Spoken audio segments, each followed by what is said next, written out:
গতকাল মুখ্যমন্ত্রীর আহ্বানে বর্তমান বন্যা পরিস্থিতি নিয়ে অনুষ্ঠিত হয় সর্বদলীয় বৈঠক।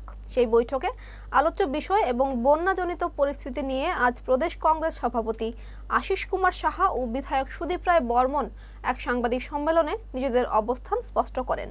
সুদীপ রায় বর্মন বন্যাজনিত পরিস্থিতিতে কেন্দ্রীয় সরকারকে রাজ্যের জন্য বিশেষ আর্থিক প্যাকেজ ঘোষণার আবেদন রাখেন। পাশাপাশি তিনি আইএমডির সতর্কবার্তা সত্ত্বেও রাজ্য সরকার কোনো ধরনের মাইকিং বা সতর্কতামূলক বিবৃতি জারি করেনি কেন, কোথায় খামতি হয়েছিল এ ব্যাপারে প্রশ্ন তুলেন। রাজ্যের দুজন সাংসদের বন্যা নিয়ে অবস্থান কী ছিল তা নিয়েও প্রশ্ন তোলেন তিনি। পাশাপাশি প্লাস্টিক ক্যারিব্যাগ সহ ফ্লেক্স ব্যবহারের নিয়ন্ত্রণ আনতে রাজ্য সরকারের প্রতি আহ্বান রাখেন। বেশি হতে পারে যদি পাবলিকের এই যে ক্ষয়ক্ষতিটা হয়েছে এটার সঙ্গে যদি আমরা জুড়ে দিতে পারি সার্ভের মাধ্যমে, তাহলে ক্ষয়ক্ষতির পরিমাণটা আরো বাড়বে বলে আমাদের ধারণা।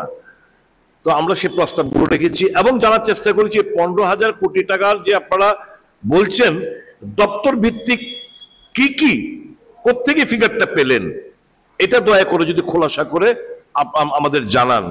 কিন্তু যাই হোক, উনি হয়তোবা জানাননি, নিশ্চয়ই পরবর্তী সময় আমরা জানার চেষ্টা করব। তারপর আমরা বলেছি যে এখন তো বৃষ্টি কমেছে, মানুষ তাদের বাড়ি ঘরে দক্ষিণ গোমতী সোনামুড়ার একটা অংশ এখনো জলমগ্ন।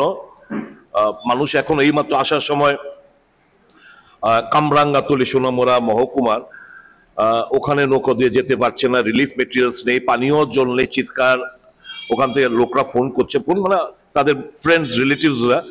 তো আমি সঙ্গে সঙ্গে আমরা এই তমাল বাবুকে আমি ফোন করলাম, উনি ডিএম এসডিএম এর সঙ্গে কথাবার্তা বললো, এনডিআরএফ টিম যেতে পারছে না, নৌকো আটকে যাচ্ছে। এখন উডেন কয়েকটা নৌকো দিয়ে তাদের কাছে রিলিফ মেটেরিয়াল পানীয় জল পৌঁছে দেওয়ার এক্ষুনি আমাকে ফোনে জানালেন, উনি ইনস্ট্রাকশন দিয়েছেন, এই ব্যবস্থাপনা করবেন।